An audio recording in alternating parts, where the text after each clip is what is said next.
जयराम जी की मित्रों, आप सभी का पुनः मेरे इस YouTube मंच पर स्वागत है। उम्मीद करता हूँ आप सब स्वस्थ होंगे, सुखी होंगे, संपन्न होंगे और अपनी दिनचर्या में एंजॉय कर रहे होंगे। आज मैं बहुत ही महत्वपूर्ण मुद्दे पर आपका ध्यान आकर्षित करने के लिए ये वीडियो लाया हूँ। इस वीडियो के माध्यम से इस देश का स्वास्थ्य और परिवार से जुड़ा हुआ यानी हेल्थ एंड वेलफेयर से जुड़ा हुआ जो मामला है, जो भ्रष्टाचार है और जो हमारे देश में एक बेलगाम सरकार चल रही है, जिसे देश की जनता का ना तो कोई ख्याल है, ना उनकी हेल्थ की कोई चिंता है, उससे जुड़ा हुआ ये मुद्दा है। हमारे आम आदमी पार्टी के वरिष्ठ सांसद डॉक्टर संदीप पाठक जी ने, जो आम आदमी पार्टी के राष्ट्रीय महासचिव भी हैं, उन्होंने कल संसद में जिस प्रकार से एनालिसिस रिपोर्ट रखी पिछले 10-11 सालों में केंद्र सरकार द्वारा अपनाए गए पूरे देश भर में जो नेशनल हेल्थ मिशन से जुड़ा हुआ मामला हो या आयुष्मान योजना से जुड़ा हुआ मामला हो, उसकी पूरी धज्जियां उड़ा के रख दी हैं। और आज भारतीय जनता पार्टी के पास उनकी किसी बात का जवाब नहीं है। मैं मोटे मोटे पॉइंट आपको बता देता हूं कि दोस्तों, देखने को आया है कि सरकारी हॉस्पिटल में जब कोई मरीज़ बनकर जाता है, मरीज़ जाता है, वहाँ से निकल के आता है, फिर भी उनकी मौतें हो रही हैं। चाहे वो छत्तीसगढ़ का मामला हो, चाहे वो गोरखपुर बीआरडी कॉलेज में 62 बच्चों का मामला हो। मेडिकल स्टाफ की कमी के कारण इस कदर घोर लापरवाही की जा रही है, मानव जीवन के साथ, उसकी हेल्थ के साथ इस कदर खिलवाड़ किया जा रहा है, इस बात की कोई परवाह ही नहीं है मोदी गवर्नमेंट को। हॉस्पिटल नहीं है, हॉस्पिटल हैं तो डॉक्टर नहीं है, अगर डॉक्टर हैं तो दवा नहीं है, दवा है तो टेस्टिंग नहीं है, और अगर ये सब हैं तो वहाँ भर्ती करने के लिए बेड नहीं है। मेरे पास अनगिनत रिक्वेस्ट आती हैं कि भैया फलाने हॉस्पिटल में, एम्स में आपकी सिफारिश लगा दो, आपका जो है आप एक बार बोल दो हमें बेड चाहिए। ऐसे बहुत से अनगिनत हॉस्पिटल हैं जहाँ पे मरीजों में हाहाकार मचा हुआ है। तो कुल मिलाकर के आज की डेट में जो सेल्फ असेसमेंट निकल कर आया है संस्थागत, उसमें जो ये गवर्नमेंट के आंकड़े हैं, 80% हॉस्पिटल और वहाँ का स्टाफ अनफिट पाया गया है। 11 साल हो गए मोदी सरकार को, अभी तक वो लोग अपनी अकाउंटेबिलिटी, अपनी जिम्मेदारी लेने को तैयार नहीं हैं। वैसी की वैसी दुर्दशा बनी हुई है। जबकि हमारे देश में 10,000 मरीजों पर मात्र 10 डॉक्टर हैं। विदेशों में देखा जाए तो वही आंकड़ा 10,000 मरीजों के सामने 30 से 40 डॉक्टर तैयार होते हैं, यानी कि 3 से 4 गुना ज़्यादा होते हैं। आप सबको पता है कि हमारे आपके परिवार में कोई एक बार बीमार हो जाता है तो उसे सारी जमा पूंजी लगानी पड़ जाती है, प्रॉपर्टी तक बिक जाती है। अभी सीएजी की रिपोर्ट आप लोगों ने पढ़ी होगी, आप लोगों के सामने आई होगी, आपने न्यूज़ चैनलों के माध्यम से तो नहीं, लेकिन यूट्यूब चैनलों के माध्यम से ज़रूर आपने देखा होगा कि आयुष्मान योजना के तहत किस कदर घोटाले किए गए। 88,000 मरे हुए लोगों का इलाज हो जाता है। 2 लाख से ज़्यादा मरीजों को डिस्चार्ज करने के बाद उनकी सर्जरी की रिपोर्ट बना दी जाती है, पैसा वसूली करने के लिए, फर्जीवाड़ा करने के लिए। 21,000 मरीजों का एक ही दिन में अलग अलग अस्पतालों में उन्हें एडमिट किया हुआ दिखाया जाता है। मतलब इस कदर धांधली मची हुई है, इस कदर कि मतलब लूटम लाट मचा हुआ है हर जगह। तो कुल मिलाकर के इसकी वजह सिर्फ ये है कि हमारी जो देश की मोदी सरकार है वो बजट नहीं बढ़ाना चाहती है। आपको जानकर हैरानी होगी कि इस देश की टोटल जीडीपी का मात्र 1.6% बजट खर्च किया जा रहा है स्वास्थ्य सेवाओं में। हमारे देश में लगभग 800 जिला अस्पताल हैं। ऐसा नहीं है कि इन्हें सुधारा नहीं जा सकता, एक झटके में इन्हें सुधारा जा सकता है, बशर्ते इसके लिए नियत चाहिए। खैर, मैं ज़्यादा अपनी बात को लंबा नहीं करता हूँ, मैं आपको यहीं पर छोड़ता हूँ ताकि आप जो है हमारे वरिष्ठ सांसद संदीप पाठक जी का संसद में दिया हुआ जो एनालिसिस रिपोर्ट है हेल्थ एंड वेलफेयर से जुड़ा हुआ, वो ज़रूर आप सुनिएगा और अंत तक सुनिएगा, तब आपको बराबर तरीके से समझ में आएगा। और अगर आपको ये वीडियो पसंद आए तो इसे लाइक करिएगा, शेयर करिएगा और सब्सक्राइब करना मत भूलिएगा और घंटी ज़रूर हिला दीजिएगा। धन्यवाद। श्री संदीप कुमार पाठक। धन्यवाद ऑनरेबल चेयर मैडम। आज हेल्थ मिनिस्ट्री और हेल्थ और वेलफेयर डिपार्टमेंट के विषय में चर्चा पर मुझे भाग लेने का जो मौका दिया गया है, इसके लिए मैं सदन का और आपका आभारी हूं। ऑनरेबल चेयर मैडम, हेल्थ का विषय एक ऐसा विषय है जिसको अगर हम राज्य के मैटर और केंद्र सरकार के मैटर में अगर बांट कर देखें तो ये देश कभी बर्दाश्त नहीं कर पाएगा। हमारे बच्चे, हमारे परिवार के लोग इस भावना से प्रताड़ित होते रहेंगे। इसलिए यह विषय किसी राज्य का नहीं है, यह विषय सिर्फ केंद्र का नहीं है, यह विषय इस पूरे देश का है। ऑनरेबल चेयर सर, इससे पहले कि मैं आगे की बात रखूं, मैं 2-3 चीजें आपके समक्ष लाना चाहता हूं। 2014 में गवर्नमेंट रन मास स्टरलाइजेशन कैंपेन छत्तीसगढ़ में 10 महिलाओं की मौत हो जाती है। पहले दिन वो सर्जरी कराकर जाते हैं, घर पहुंचने के बाद उनकी मौत हो जाती है। गोरखपुर के बीआरडी मेडिकल कॉलेज में 63 बच्चों की मौत हो जाती है। कारण क्या है कि ऑक्सीजन की जो सप्लाई है वो बंद हो जाती है, ऑक्सीजन कम पड़ जाता है। इसी हॉस्पिटल में 2016 में टोटल 5000 से ज्यादा बच्चों की मौत होती है। इसी हॉस्पिटल में एक साल पहले 2014 में 6000 से ज्यादा बच्चों की मौत होती है। ऑनरेबल चेयर सर, आप नांदेड़ के सरकारी हॉस्पिटल में देखें कि एक दिन में 33 लोगों की मृत्यु होती है और उनमें से 12 बच्चे होते हैं। कारण क्या होता है? कारण यह है कि मेडिकल स्टाफ है वो सफिशिएंट नहीं थे, डॉक्टर्स अवेलेबल नहीं थे, दूसरे डिस्ट्रिक्ट से रश आ गया। ये आज भारत देश की हेल्थ व्यवस्था या सिस्टम की एक पिक्चर है जो हम सबके सामने है। इससे मुझे लगता है कि हम सबको अपराध बोध से ग्रसित हो जाना चाहिए।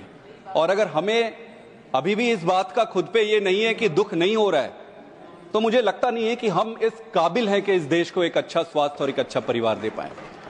ऑनरेबल चेयर सर, निश्चित रूप से इन परिस्थितियों से निपटने के लिए सरकार कोई टारगेट बनाई होगी। अगर टारगेट बनाए हैं तो कोई प्लानिंग किए होंगे। अगर प्लानिंग किए होंगे तो उस पर कुछ बजट दिए होंगे। अगर बजट दिए होंगे तो उसका एग्जीक्यूशन करने की प्रक्रिया शुरू किए होंगे। क्या वो टारगेट सफिशिएंट है? क्या वो प्लानिंग सफिशिएंट है? क्या वो बजट सफिशिएंट है? क्या एग्जीक्यूशन सफिशिएंट है? ये प्रश्न है जिसके बारे में आज हम सब डिस्कस कर रहे हैं। मैं फिर से ये कहना चाहता हूं कि आज का ये डिस्कशन पक्ष या विपक्ष के प्रिज्म पे ना होकर देश के पक्ष में होना चाहिए। ऑनरेबल चेयर सर, 2017 में सरकार एक नेशनल हेल्थ पॉलिसी लेकर आती है। इस पॉलिसी में यह बताया जाता है कि भाई इस देश में रहने वाले हर एक व्यक्ति को अच्छी और क्वालिटी वाली हेल्थ मिले, यही फ्रेमवर्क था पूरा। इसमें आप अगर देखेंगे कि सरकार ने एक प्लान बनाई। इस प्लान में 2 प्रमुख पैरामीटर्स थे। एक तो था नेशनल हेल्थ मिशन और दूसरा ये लेकर आए आयुष्मान स्कीम लेकर आए। नेशनल हेल्थ मिशन का क्या आइडिया था? नेशनल हेल्थ मिशन का आइडिया ये था कि केंद्र सरकार नेशनल हेल्थ मिशन के माध्यम से सरकारों को इंफ्रास्ट्रक्चर डेवलपमेंट करने के लिए पैसे देगी और ये पैसे प्राइमरी हेल्थ सेंटर और सेकेंडरी हेल्थ सेंटर जो जिला अस्पताल होती है उसके इंप्रूवमेंट के लिए होनी चाहिए। आज स्थिति क्या है? आज स्थिति अगर ये देखें, किसी भी आप पब्लिक हॉस्पिटल में चले जाइए, जिला में या प्राइमरी हेल्थ सेंटर में, या तो हॉस्पिटल ही नहीं है। अगर हॉस्पिटल है तो डॉक्टर नहीं है, अगर डॉक्टर है तो दवाई नहीं है, अगर दवाई है तो टेस्टिंग नहीं है, और अगर ये सारी चीजें उपलब्ध है तो वहां भर्ती करने के लिए बेड अवेलेबल नहीं है। और ये किसी एक राज्य की स्थिति नहीं है, ये पूरे देश की स्थिति है। ऑनरेबल चेयर सर, अगर इसको मैं क्वांटिफाई करूं बड़े सिंप्लीफाइड में, ज्यादा नंबर्स नहीं देना चाहूंगा, ये पूरी परिस्थिति को अगर मैं क्वांटिफाई करना चाहूं तो क्वांटिफाई करने के लिए एक ही चीज कह सकता हूं कि सरकार ने अपने खुद का एक सर्वे कराया। इस सर्वे में ये कहा गया सभी हेल्थ इंस्टीट्यूशन को कि भाई अपना सेल्फ असेसमेंट करो। जब सेल्फ असेसमेंट किया गया तो ये पाया गया कि 80% से ज्यादा जो पब्लिक सेंटर्स थे, हॉस्पिटल्स थे, छोटे छोटे बड़े, वो फिट थे और अनफिट थे और सब स्टैंडर्ड थे। 80% से ज्यादा सब स्टैंडर्ड इंफ्रास्ट्रक्चर के साथ हम अपना ये नेशनल हेल्थ पॉलिसी चला रहे हैं। और ऑनरेबल चेयर सर, एक अच्छी बात रही सरकार की कि सरकार ने IPHS और NQS ये स्टैंडर्डाइज देने का या रेटिंग देने का एक पैमाना है, सरकार लेकर आई है। पहली सरकार दूसरे नाम से चलाती थी, इस सरकार ने रिफाइन किया है, अच्छी बात है। अच्छी बात यह है कि ये स्टैंडर्डाइजेशन का प्रोसेस लेके आए हैं। दुर्भाग्य की बात यह है कि इनके इस स्टैंडर्डाइजेशन में इतने साल सरकार चलाने के बाद भी दुर्दशा जस की तस है। ऑनरेबल चेयर सर, एक और चीज ऑनरेबल मेंबर ने ये कहा कि डॉक्टर और पेशेंट का रेशियो काफी अच्छा है। मैं बता दूं कि 10,000 मरीज के पीछे 10 डॉक्टर है इंडिया में, और डेवलप्ड कंट्री में अगर आप लेंगे तो वही 26 और 30 के आसपास है, अगर इंग्लैंड का ले ले और किसी कंट्री का ले ले। लेकिन आपको यह समझना पड़ेगा कि आप डेवलप्ड कंट्री के रेशियो और पेशेंट के कंपेयर नहीं कर सकते। वहां पे यूनिफॉर्मिटी है, मतलब शहर में भी उतने यही रेशियो है, गांव में भी है। हमारे देश में स्थिति यह है कि शहर में तो ओवरक्राउडेड है डॉक्टर्स का, गांव में आप जाते जाएंगे तो वहां पे स्कैर्सिटी है, वहां पे है नहीं। तो आप सिर्फ ये नंबर को उठाकर कंपेयर करके ये नहीं कह सकते, थोड़ी संजीदगी से देखना पड़ेगा कि स्थिति क्या है। मैं गांव से आता हूं, मैंने देखा है, मैंने जिया है, मेरे साथ मेरे आसपास रहने वाले लोगों को मैंने देखा है कि गांव का एक आदमी वो क्या क्या बेच के अपना इलाज कराता है। ऑनरेबल चेयर सर, ये तो नेशनल हेल्थ मिशन की स्थिति है। अगर मैं आयुष्मान योजना की बात करूं तो आयुष्मान योजना में सरकार की तरफ से मंत्री महोदय यहां बैठे हुए हैं, इसमें डिजाइन फॉल्ट है। और मैं किसी दुर्भावना से नहीं कह रहा हूं, मैं अच्छी भावना से कह रहा हूं, इसमें डिजाइन फॉल्ट है। क्या डिजाइन फॉल्ट है? आप ये देखिए कि, और ये क्या है, ये मेथड है कि इंश्योरेंस किया जाएगा 40% बिलो, जो नीचे के बिलो पॉवर्टी लाइन के नीचे के तबका है उन पे इंश्योरेंस किया जाएगा। 5 लाख का कवर दिया जाएगा पूरे परिवार के लिए हर साल के लिए। इसमें सबसे बड़ी दिक्कत की बात तो जो बेनिफिशियरी आइडेंटिफिकेशन है वहीं से प्रॉब्लम शुरू हो जाता है। जो 10 करोड़ के आसपास ये बेनिफिशियरी इनलिस्ट किए हैं, अगर उसको पॉवर्टी लाइन से अगर आप मैच करते हैं, सरकार नहीं किया, अच्छी बात है, सरकार नहीं किया, मैं डेफिशिएंसी बता रहा हूं, तो सिर्फ 2 करोड़ ऐसे लोग मिले जो एक्चुअली में बिलो पॉवर्टी लाइन में आते थे, बाकी का मैच नहीं हुआ। फिर सरकार ने पॉलिसी डिसीजन लिया कि ये मैचिंग में मत पड़ो, काम बिगड़ जाएगा, जो आते जा रहा है उसका करते जाओ। तो सबसे पहली दिक्कत तो यहीं पे है। ऑनरेबल चेयर सर, CAG के रिपोर्ट में लैक्स ऑफ फॉल्टी और फ्रॉडुलेंट नेम इस पे मिला। दूसरा इसमें सबसे बड़ी खामी अगर आप देखेंगे तो हॉस्पिटल इम्पैनलमेंट का है।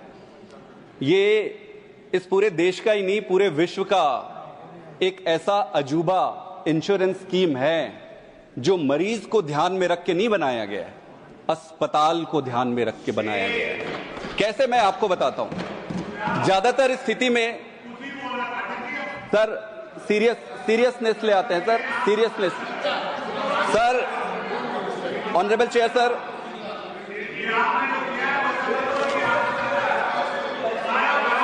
ऑनरेबल चेयर सर, ये अजूबा स्कीम है।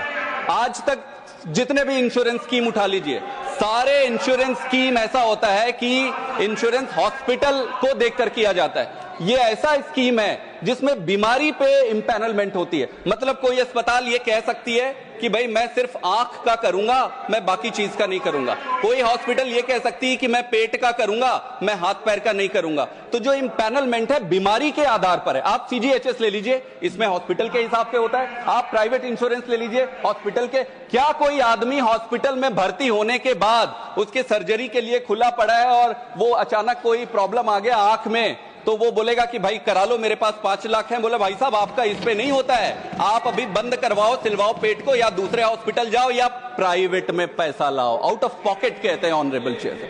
तो इसमें बड़ा डिजाइन फॉल्ट है।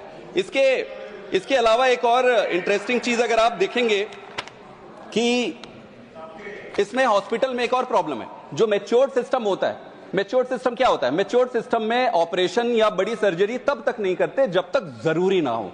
ये इंपैनलमेंट जो छोटे छोटे सब स्टैंडर्ड हॉस्पिटल का हुआ है, वहां पे भावना ये होती है कि भाई कैसे भी करके मरीज पकड़ो, ऑपरेशन कर दो, आयुष्मान का मैं ये सही कह रहा हूं, मैं गांव का आदमी हूं, मैंने देखा है। ये संभव है कि शहर में रहने वाले लोगों को ये पता नहीं होगा।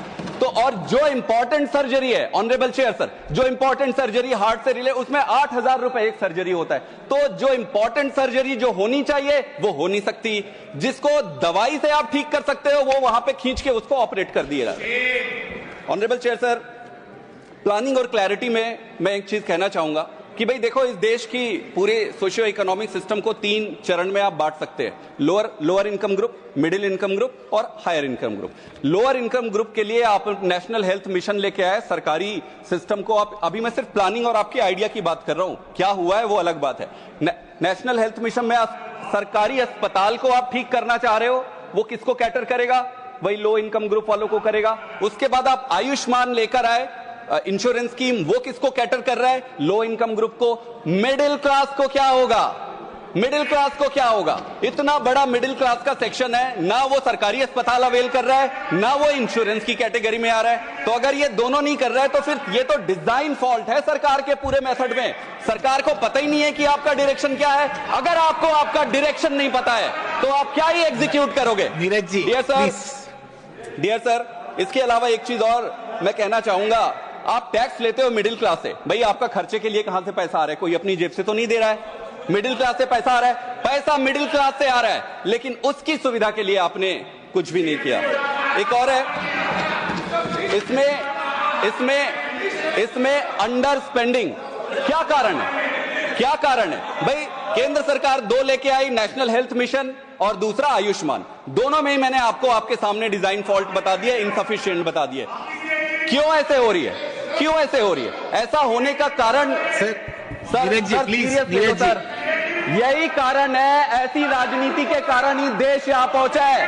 आपके पास पैसा है, आप इलाज करा सकते हो, गरीब आदमी के पास पैसा नहीं है, वो इलाज नहीं करा सकता। नीरज जी प्लीज, अगर आप बजट को देखेंगे, अगर आप बजट, भाई आपकी भावना का अंदाजा तो आपके बजट से लगता है।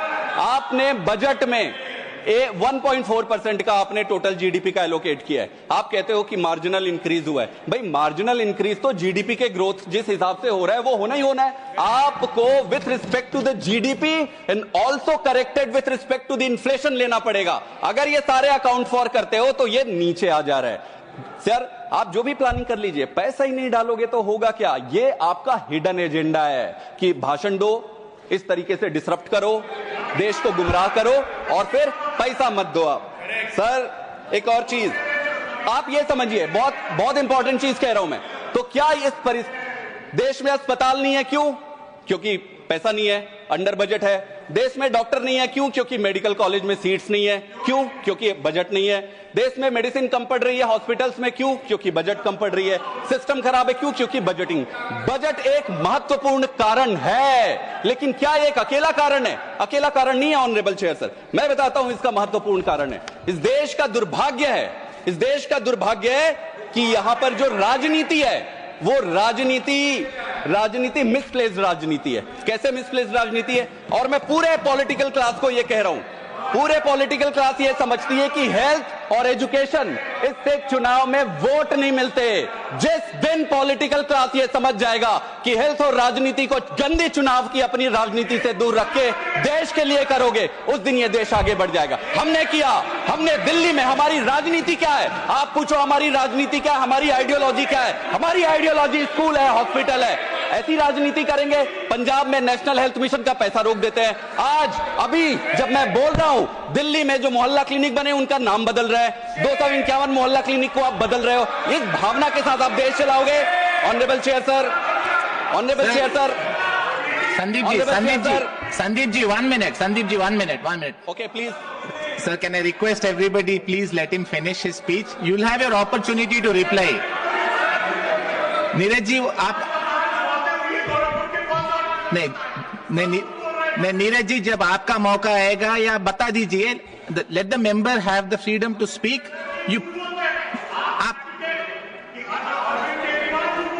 नीरज जी, मेरा आपसे विनती है कि जब आपका मौका आएगा आप बता दीजिए सच क्या है, आप उनको बात करने दीजिए। वो पॉज करें ना। Sandeep ji please continue. Thank you sir, I request please let the member finish. You are all senior to me. I am looking for you to help me do this program better. Let the speaker continue. कारण एक तो political है और दूसरा इच्छा शक्ति है। Sir, Modi ji ने एक बार कहा था कि माना कि अंधेरा घना है पर दिया जलाना कहां मना है। अरे जलाओ ना, क्यों नहीं जला रहे दिया? आप जलाओ दिया, हम प्रोटेक्ट करेंगे दिया को, हम सबको मिलकर दिया जलाना है। जलाओ दिया, दिया क्यों नहीं जलाते? मेरा एक सबमिशन है sir. Sandeep ji, I have a suggestion. No, please conclude in 30 seconds because I stopped you in between. Conclude in 30 seconds. Honourable chair sir, इस देश में 788 लेटेस्ट कंसीडर 800 के आसपास जिला अस्पताल है। मेरा यह सबमिशन है, हाथ जोड़ के विनती है सरकार से, सर 800 के आसपास 778 जिला अस्पताल है। अगर पूरा देश इकट्ठा हो जाए, प्रधानमंत्री जी, उनकी सारी कैबिनेट, पूरी पार्टी, सारे विपक्ष, पूरा देश अगर इकट्ठा हो जाए तो क्या इन 800 के आसपास जिला अस्पताल को ठीक करना डिफिकल्ट है? डिफिकल्ट नहीं है। क्या डिफिकल्ट है? मेरा एक और सबमिशन है, do not make multiple parallel schemes. आपके स्कीम्स तब तक सफल नहीं होंगे जब तक उसको एग्जीक्यूट करने के लिए यूनिट्स रेडी नहीं होंगे। आप पहले कैपेसिटी बिल्ड करिए, आप पहले छोटे डिस्ट्रिक्ट हॉस्पिटल को ठीक करिए, प्राइमरी हेल्थ सेंटर को ठीक करिए, फिर आप स्कीम्स बनाइए। Thank you very much sir. Thank you Sandeep ji.